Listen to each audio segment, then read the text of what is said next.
Homage to the original teacher, Shakyamuni Buddha. Today, we will study the Dhammapada, a very special teaching. In this lesson, we will explore two specific verses. 1. He insulted me, attacked me, defeated me, robbed me. Whoever harbors such thoughts, hatred is not appeased. 2. He insulted me, attacked me, defeated me, robbed me. Whoever does not harbor such thoughts, hatred is appeased. We will also study a famous verse from the Dhammapada: hatred never ends by hatred. Only love can quell hatred. This is an eternal law. Each verse in the Dhammapada is connected to a story. The story behind the verse "he insulted me, attacked me" originates from the following tale. The Buddha had a cousin named Tissa, a member of the royal family. Tissa ordained as a monk at the age of over 50. However, even after ordaining, he exhibited arrogance due to his relationship with the Buddha.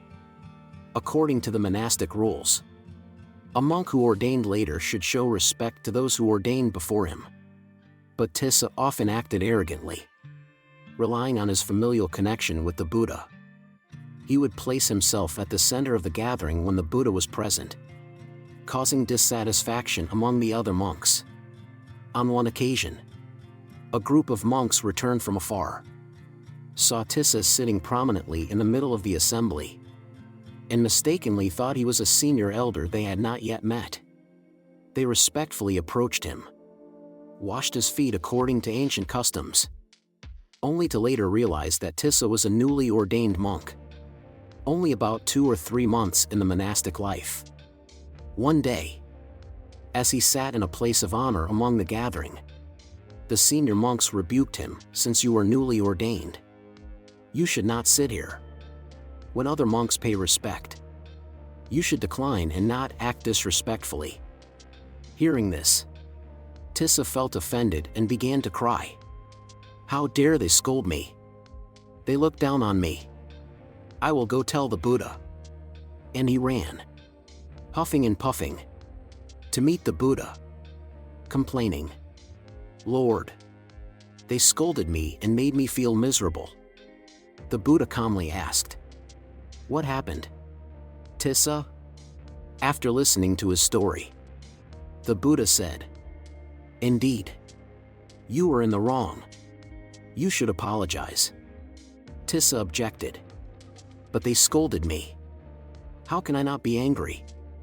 The Buddha gently replied, "You should not harbor hatred, for it is the root of all conflicts." Despite this, Tissa grumbled to himself, feeling resentful, and left. The other monks asked, "Lord, why is Tissa so stubborn?" The Buddha explained, "It is not just in this life, even in past lives, Tissa behaved this way." He then recounted a story from long ago. At that time, a sage named Daivala traveled to a city and asked the townspeople, "Where do ascetics usually stay when they visit here at night?" The people directed him to a kind potter's house. Daivala went and asked for shelter, which the potter gladly provided. Not long after, another sage named Lazada also arrived seeking shelter. The potter said, "Good sir, another ascetic has already arrived. If he agrees, you may stay together." Lazada accepted, and the potter asked Daivala, who also agreed happily. Thus, the two sages stayed together, and so began their story. After finishing his meditation, Lazada went for a stroll around the city. Meanwhile, Daivala, who had arrived earlier, lay down in the doorway to catch the cool breeze. In those days, there was no electric light, so the night was pitch dark. When Lazada returned, he accidentally stepped on Daivala's head. Daivala cried out, "Oh no! Why did you step on my head?" Lazada immediately apologized. "I am truly sorry. Good sir. I did not see you because it was so dark. Please forgive me. Unbeknownst to Lazada, Daivala had the habit of turning his head while sleeping. When Lazada returned again, he carefully stepped back but inadvertently stepped on Daivala's neck. Daivala cried out again. You are cruel. You want to harm me. To kill me. Lazada apologized. I didn't realize you had turned your head. I sincerely apologize. Daivala, who had a habit of finding faults in others, seized this opportunity to berate Lazada throughout the night. He complained incessantly, disturbing the entire neighborhood. The neighbors, hearing the commotion, lit lamps and rushed over to see what was happening. Despite Lazada's repeated apologies, Daivala would not let go and continued accusing him harshly. The homeowner and the surrounding villagers felt uncomfortable with the situation. When recounting this story, the Buddha emphasized that the person who deliberately let others step on him to find fault was indeed Tissa in this life. This bad habit of his had not been abandoned. The Buddha then taught a verse from the Dhammapada. He insulted me, attacked me, defeated me, robbed me. Whoever harbors such thoughts, hatred is not appeased. He insulted me, attacked me, defeated me, robbed me. Whoever does not harbor such thoughts, hatred is appeased. The Buddha advised us to remember this verse whenever someone insults or harms us. This helps to ease the hatred in our hearts, making life lighter and avoiding trouble for ourselves and those around us. Analyzing this verse, we see that there are 3 levels of ethical psychology when facing insults from others. Level 1, the lowest level. This is when someone is hurt or insulted and holds on to resentment for a lifetime. For example, when you were poor, you went to a memorial gathering but were left standing outside, not invited to join the meal. Even though no one said anything, you still felt insulted and remembered it forever. When you're older, whenever the opportunity arises, you curse or seek revenge on that person for what happened. Or another case, on a rainy day, someone accidentally drives through a puddle and splashes water on your clothes. Although it was unintentional, you still feel angry, hold on to resentment, and seek revenge. This is the level of a person with very low ethics, unable to let go of perceived insults. Level 2, a higher level. This is when a person practices according to the Buddha's teachings, learns to forget insults, and no longer remembers them. The resentment thus dissipates on its own. This is not easy, as it requires a noble heart. Some people reach this level, but only about 1 in 10 in a lifetime. Those who practice Buddhism can reach this level, as they understand and believe in the law of cause and effect and cultivate compassion. The ability to forget varies. Some may take a few weeks, others a few days, and some can let go within a day. Level 3, the highest level. This is when a person can instantly forget an insult and never think of it again. Even if others speak harshly or plot against them, they forgive and keep their heart clear, unburdened by the past. When meeting that person again, they treat them normally, without any trace of resentment. They do not allow themselves to show any bitterness, even if they were insulted just the day before. Those who reach this highest level truly have a generous and resilient soul. This makes their life much lighter and helps them avoid unnecessary conflicts. This level of response stems from their wisdom and strong ethical control, as they never accept being petty, narrow-minded, or vengeful. As soon as something happens, they cut it off and let it go. This second level, of not holding on to resentment over insults, is achievable, isn't it? Can those here do this? We practice the Buddha's teachings, so it's possible, though everyone's level of cultivation varies. Some may take a month to let go. Some a week. Some 3 days. And some may forget within a day. But is there anyone here who can let go instantly? Has anyone reached that level? If not, let's try. Think back on past events where you felt insulted. How long did it take to truly let go?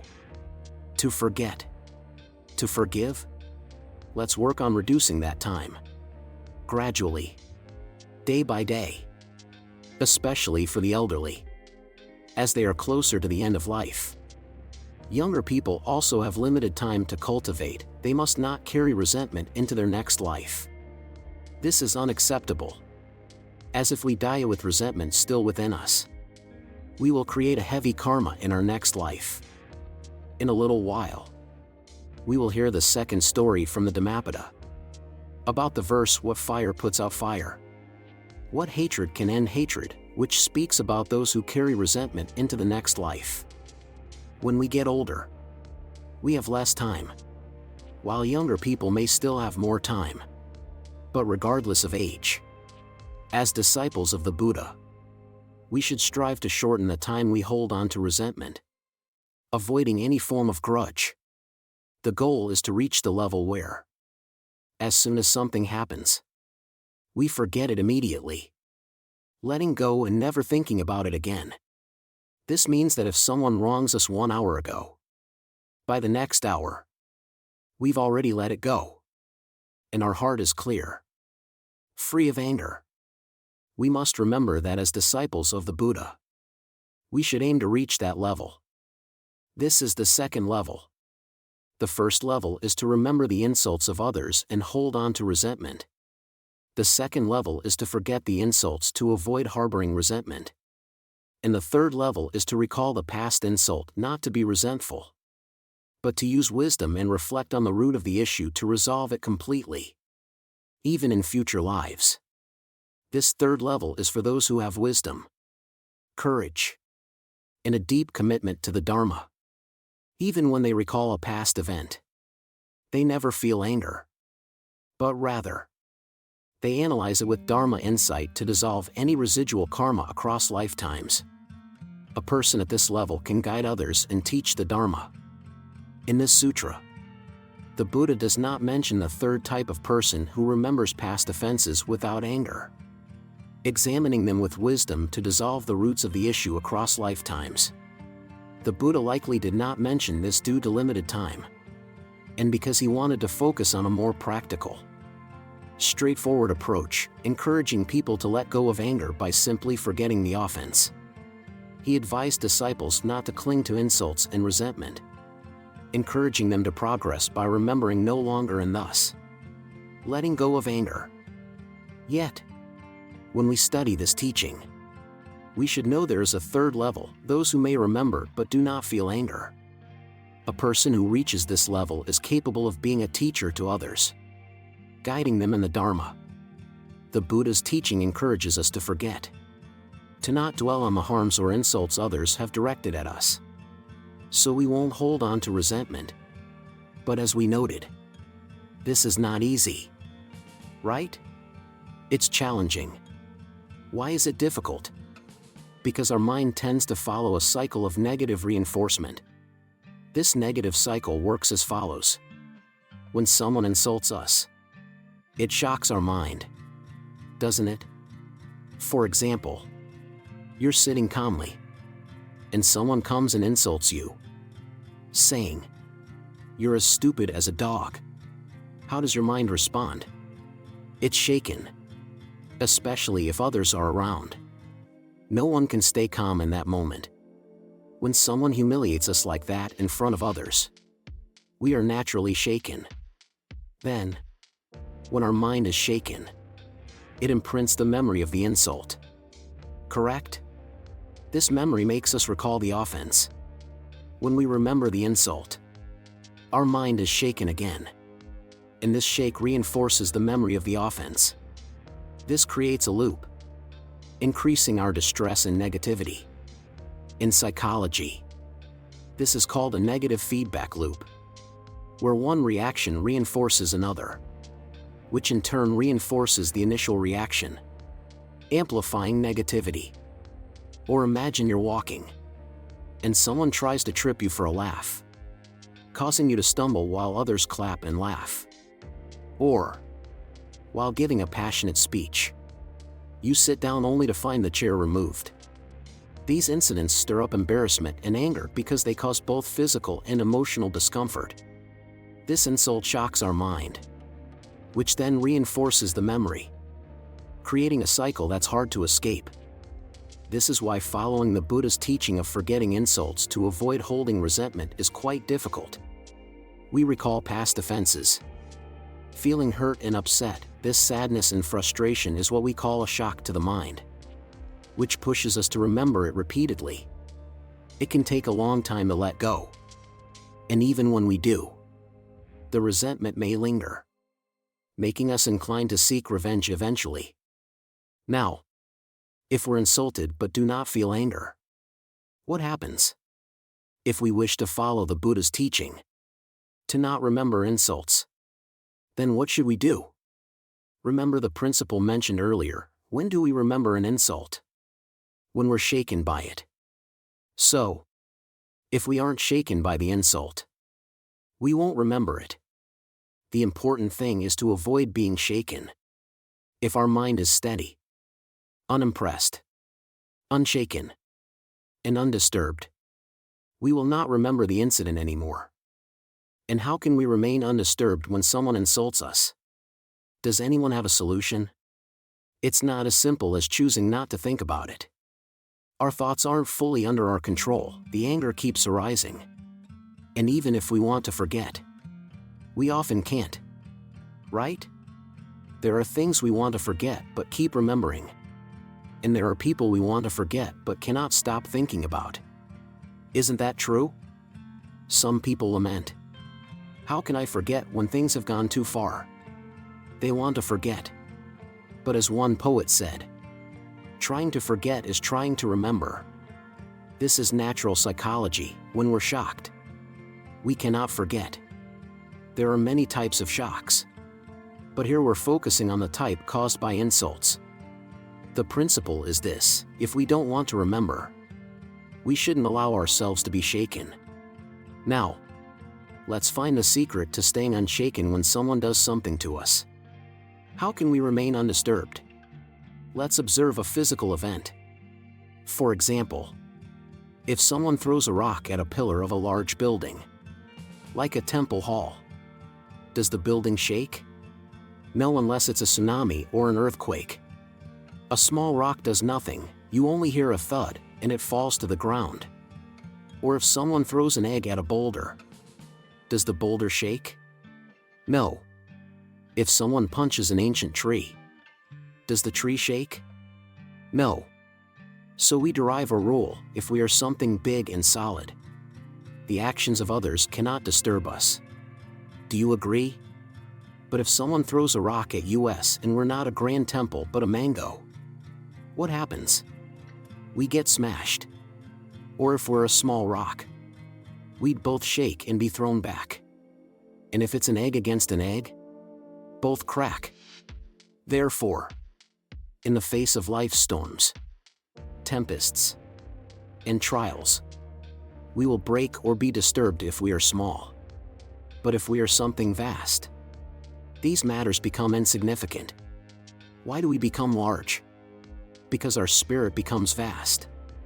What does it mean to have a vast spirit? It doesn't mean being arrogant. The more we think we're big, the smaller we become. How do we make our spirit grow? It's not by muttering, "My spirit is enormous."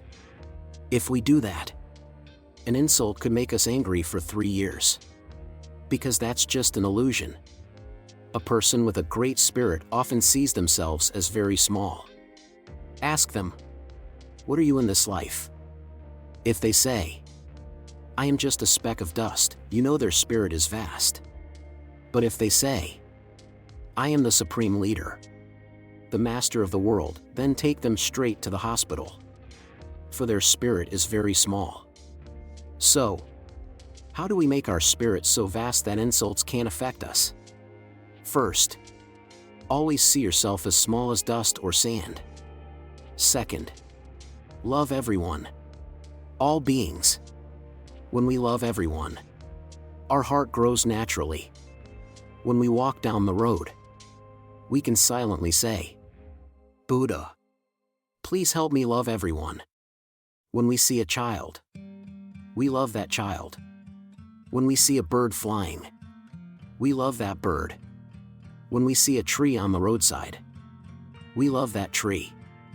When we see a fish swimming in the pond, we resolve to love it. It is compassion that makes our heart grow.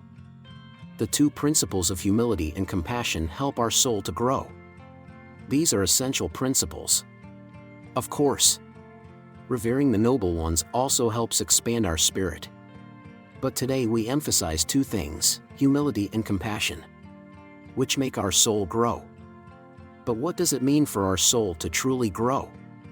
For example, now we may vow to be humble, to see ourselves as dirt or dust, and we may vow to love others. But after just a month of making these vows, if someone throws a rock at our head, we immediately get angry. Someone throws a rock at our head, and we're angry right away because we're still only a small stone, still easily shaken. However, if someone practices like this for 5 years or more, and someone throws a rock hard enough to cause a head injury, they won't get angry. By that time, they have transformed into a larger stone, something vast and enduring. Believe me, this is real. When you practice, you'll experience it. Someone may want to harm you, waiting in ambush to hit you with a stone, leaving you with a bleeding head that requires stitches. But your heart remains unshaken. This is because your spirit has expanded. How can we tell when someone's spirit has grown through the practice of humility and compassion? What signs indicate that their spirit has expanded so that insults are like eggs thrown at a rock? By observing what someone is preoccupied with, we can tell if they have a large or small soul. So, let's each take a moment to look within. What are we most preoccupied with? Reflect, and you'll know whether your soul is large or small. Here are a few examples of people with a vast spirit, so we can understand why insults don't disturb or shake them. Imagine someone walks up, grabs your shirt, and says, "You're a freeloader, you came to my shop, ate, and then ran off without paying." They're humiliating you in front of others with a completely fabricated story to ruin your reputation. But you don't feel anger, because your mind is occupied with something greater. Like, over 160,000 people died in the tsunami. How will their loved ones survive now? Have you followed the news about the tsunami? When we go to the beach, sometimes the waves rise as high as a house, right? They crash into us, sometimes even covering us. Those who are skilled swimmers can jump up and let the wave pass over them. But if we're not skilled, the wave knocks us down, and we struggle to get back up. Isn't that right? Normally, we can survive underwater for up to 20 seconds. Someone drowning may last 1 minute before feeling overwhelmed, but a strong person may last 4 or 5 minutes. However, sudden panic can cause someone to lose consciousness in 1 minute. And while a single wave crashing over us for 5 to 10 seconds may not be fatal, this tsunami was not a single wave but a river-like flood. Suddenly, everyone was submerged at the bottom, being dragged and struck by objects, breaking bones, hitting their heads, and suffocating, unable to rise to the surface.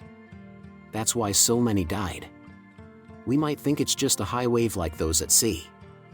But why was the death toll so high? This wasn't just a wave, it was an enormous flood. A great deluge, submerging people at the riverbed. When it receded, it dragged away everything, houses, trees, rocks, everything piled up, carrying people along like being tied to a cart and dragged across the road. hitting tree trunks and rocks, making survival impossible.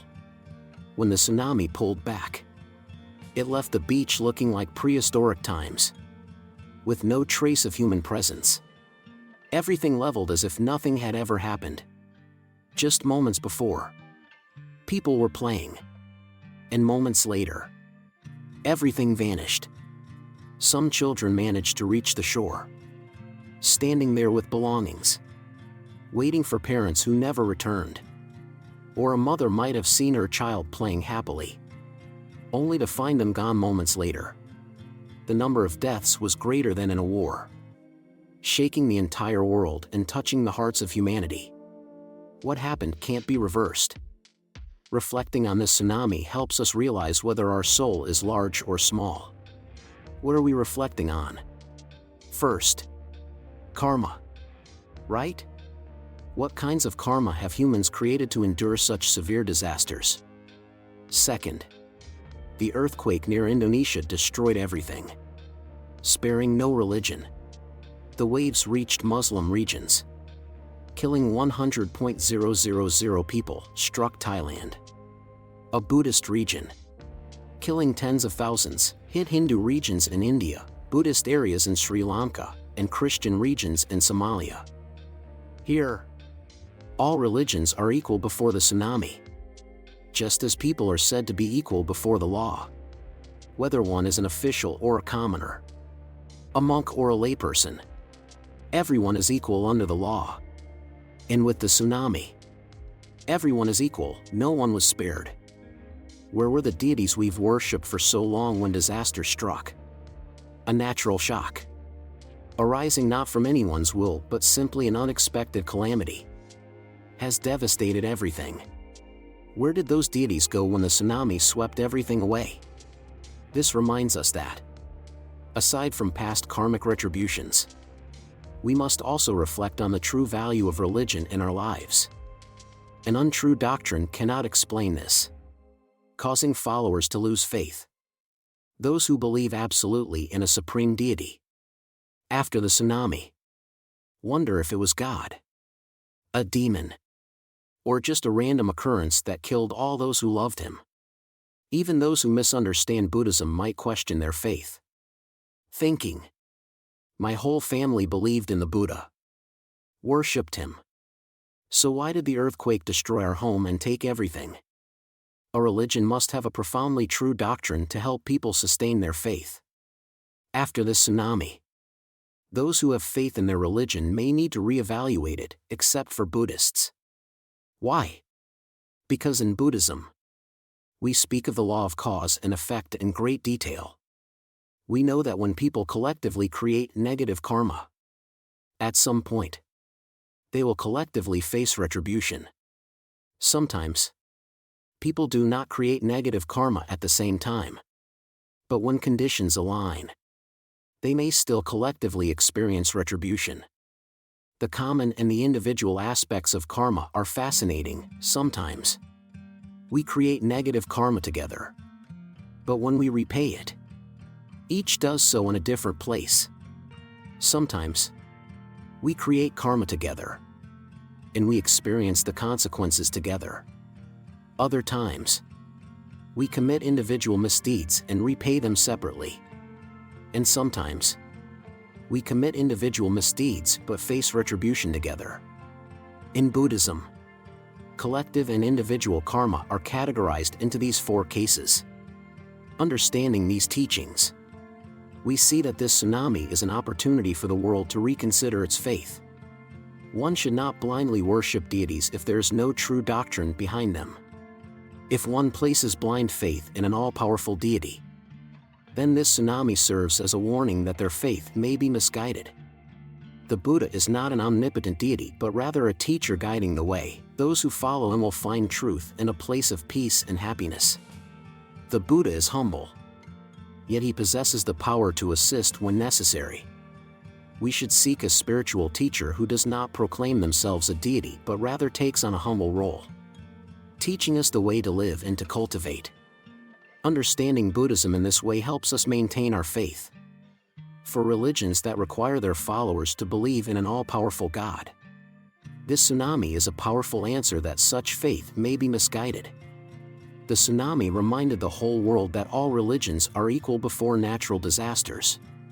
It also suggests that one should consider following the Buddhist path. A person falsely accused and insulted in public does not get angry because they are contemplating the tsunami, the karma that led to it, and its consequences. These reflections help their mind to grow, allowing them to affirm their faith and deepen their philosophy of life. Therefore, slander and insults do not shake us because our mind is vast. Our mind is vast because we have love for all beings and humility, always seeing ourselves as small. This way, a small stone thrown at us does not disturb us, and an insult does not move our heart. Our mind stands like a mountain, unwavering in the face of all challenges. Sometimes, we might be in a crowded place buying a train ticket, and someone accidentally elbows us. But we don't get angry. Why? Because our mind is vast, and compassion and humility help us rise above such small disturbances. Our mind is greater than that dry piece of bread. But how do we make our mind greater than that dry piece of bread? Because we now recognize that, alongside the advancement of science and technology, like the internet or remarkably advanced means of human communication, we can access the vast knowledge of the world from a single place. Just with a computer and a cable connection, we can access any knowledge worldwide and travel anywhere. It was expected that with such technological tools, people would grow closer, love each other more, understand each other better, and advance in civilization. The creators of the internet envisioned this and hoped the world would become more connected. There are indeed positive effects, but dangers have also emerged. Bad people have taken advantage of the internet to spread corruption and negativity. Children, when they access the internet, whether in internet cafes or secretly at home, if they encounter inappropriate content, their minds will be tainted immediately. When their minds are corrupted, their behavior will no longer be innocent, they start acting older than their age. Some ask, how do we know when a child has grown up? The answer is when they no longer ask their parents where they came from and start doing things their parents don't know about. This phenomenon is becoming increasingly common. No longer do we have to wait until age 18, now. By 11 or 12. Children no longer ask where they come from and start doing things their parents are unaware of. This early maturity has caused children to act old too soon. The root of this lies in the internet. Society is still struggling to address issues related to inappropriate content. Many convicted of crimes like assault have cited the reason, because I just watched something inappropriate. Modern technology has made it easy for people to fall into bad behavior, and harmful influences spread quickly. Minds become polluted, and people begin to act like animals, which is a very concerning issue. There is a paradox in society. It is considered normal for adults to pursue relationships as they grow older and marry to satisfy physical needs. But if children know about these things too soon, it becomes a problem. And if it goes beyond the bounds of morality, it's considered a crime. Yet the boundary between what's acceptable and what's not is blurry. Another example, if an 11-year-old child is caught secretly smoking, his father may pull him aside, slap him, and scold him. But as he scolds, the father himself may still be smoking. So what does that mean? Is smoking good or bad? If it's bad, why do adults do it? This implies that, as adults, people have the right to do wrong. Similarly, a young boy of 7 or 8 might see a girl of the same age and secretly kiss her cheek. If adults see this, they scold, saying, "Kids shouldn't be doing that," and punish him. The boy may ask, "When can I do that, Mom?" Clearly, it's allowed only when he grows up, as a child. It's not.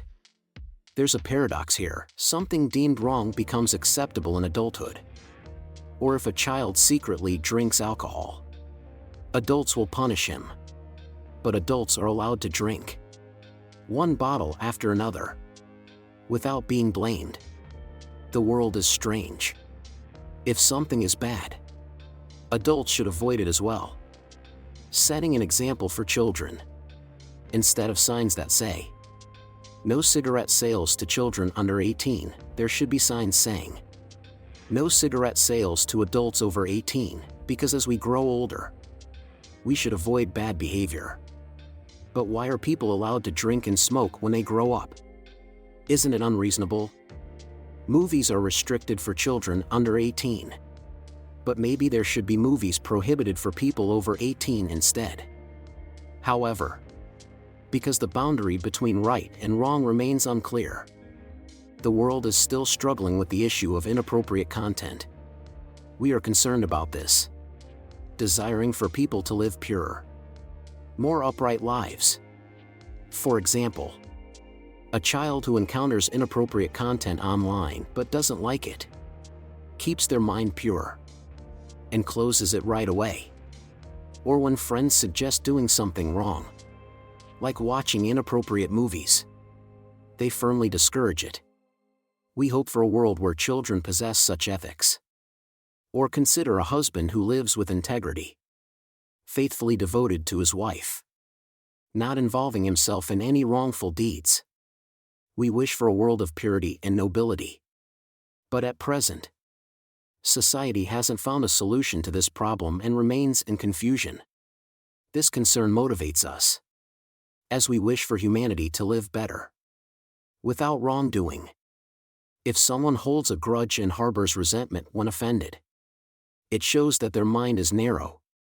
Those who lack compassion for others, who are not preoccupied with grand concerns, will hold on to their anger.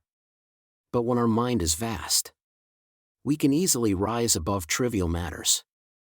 A person with high moral character will challenge themselves to forget insults. Such a person will command themselves, "Let go. Don't hold on to anger."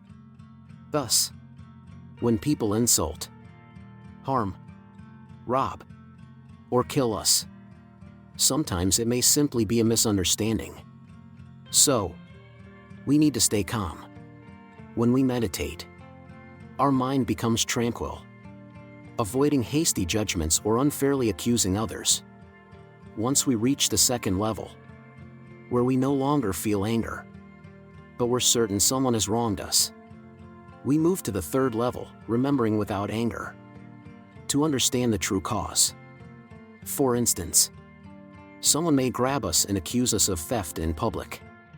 We don't get angry, and the incident passes.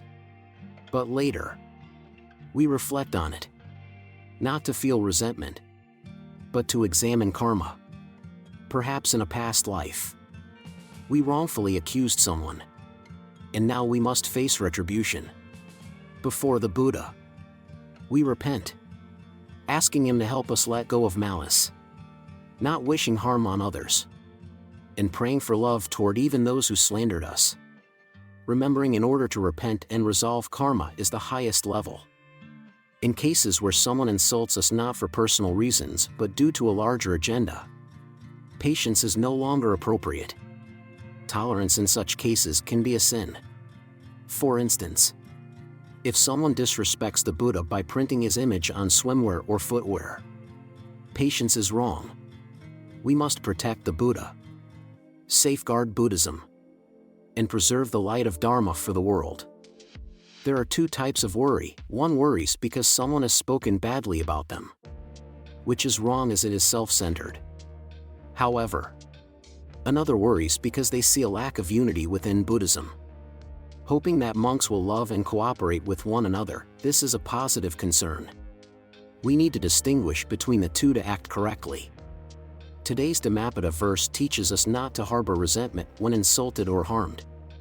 But if we remember without hatred, using that memory to better ourselves, it can be beneficial.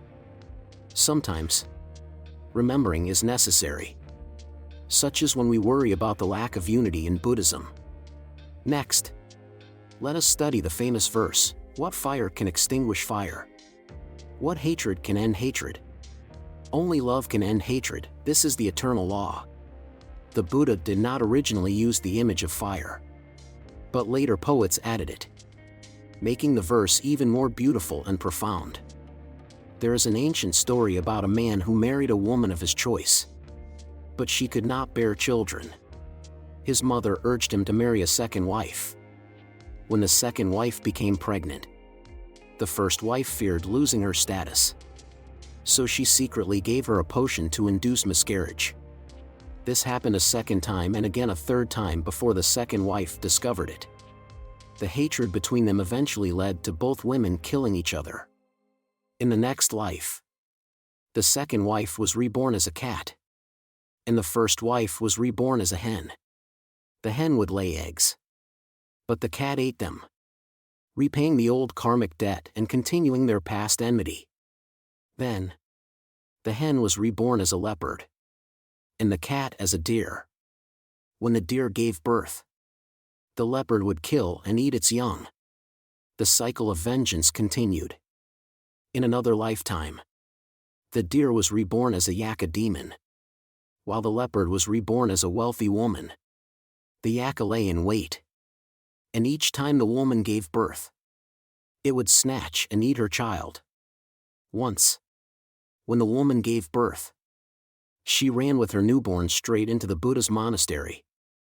The Yaka followed her to the door but was stopped by the guardian deities. The Buddha ordered them to allow the Yaka to enter. Inside, the Buddha commanded the Yaka to reveal its true form and advised, "If you continue this endless cycle of vengeance, when will it ever cease?" Then the Buddha recited this verse, "What fire can extinguish fire? What hatred can end hatred? Only love can end hatred. This is the eternal law." Hearing the Buddha's words, the Yaka attained the first stage of enlightenment, Sotapanna. Seeing this, the Buddha asked the mother to hand over her child to the Yaka. Initially, she was fearful, but with the Buddha's encouragement and his influence, she agreed. The Yaka held the baby lovingly and then returned it to the mother. In the Buddha's presence, they both vowed to be good friends forever. The Yaka said, "From now on, I will be a virtuous person, but I have no place to stay." The mother replied, "You may stay at my home, and I will care for you." The Yaka agreed and lived secretly in the family's attic. The family's business prospered, but the Yaka couldn't tolerate the noise from the rice mill. So she came in a dream and said, "The noise is too much, I'll live under the banyan tree at the village edge." The mother agreed, and the Yaka took up residence by the banyan tree, advising the family on farming methods, such as planting on hills during floods and in lowlands during droughts. Seeing the family's success, the villagers inquired and learned about the Yaka. From then on, they offered food to the Yaka, who protected them and advised them on disaster preparedness. The Yaka lived there, followed the Buddha's teachings, and helped the villagers. Thanks to the Buddha's guidance, the hatred spanning lifetimes between these two women was finally dissolved. The story concludes with love and harmony. A beautiful ending. May nations and individuals in this world also abandon hatred, live in peace, and help one another. Martial arts movies often follow this plot. A family or martial arts school lives peacefully until villains massacre them, leaving only a child survivor. The child is taken in by a master and grows up seeking revenge. When the protagonist becomes an adult, often portrayed as a quiet and melancholic hero, they eventually find and kill their enemy, who collapses in a final battle, and the movie ends. But the cycle of revenge is not truly over. Why? Because fire cannot extinguish fire, and hatred cannot end hatred. On the path of vengeance, the hero has also accumulated more debts of blood. Instead of just killing those directly responsible for their family's death, they kill many others in the process of attacking the enemy's hideout. Thus, while the movie ends because of limited time and screen constraints, karma and life continue, leading to a sequel. We see that ending someone's malice cannot simply be achieved through love alone. The story of the two women in the Buddha's teaching shows that love can erase old grudges. We need to understand that in life, patience can help end hatred, but firmness is also needed to prevent wrongdoing. The law clearly illustrates this. Punishment is necessary to deter criminals. A society based solely on forgiveness, without any punishment, would fall into chaos.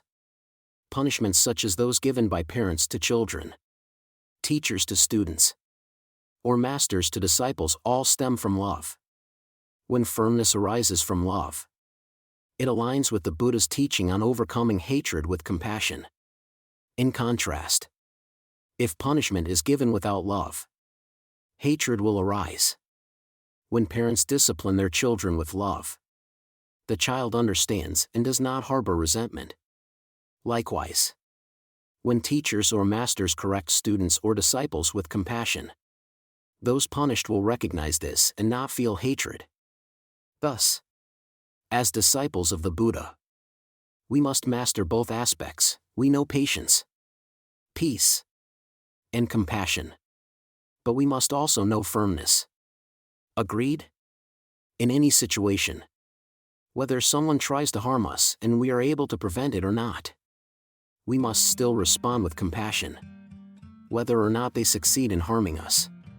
Compassion will erase any lingering resentment. How do we respond with compassion?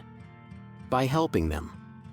For example, if a neighbor speaks ill of us, we could buy some nice fruit and give it to them as a gift. If they continue to speak ill, we give them some sweets. Perhaps this will help dissolve the hostility. If we cannot help immediately in a situation, we remain silent and wait for an opportunity to help them when they face hardship. For instance, if they have an accident, we could be the first to take them to the hospital, cover the medical expenses, and care for them.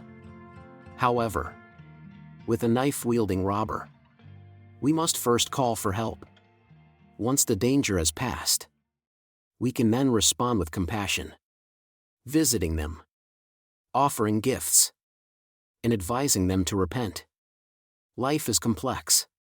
Some people may dislike us for trivial reasons, but there are others with malicious intent, even threatening our religion or our country. In every situation, we must be wise and discerning. Our hearts should always be filled with compassion, but we must also be firm and shrewd in defending our country, our faith, and, should the day come, our planet from invasion by other worlds. This concludes today's teaching. Wishing everyone joy and peace. Homage to the original teacher, Shakyamuni Buddha.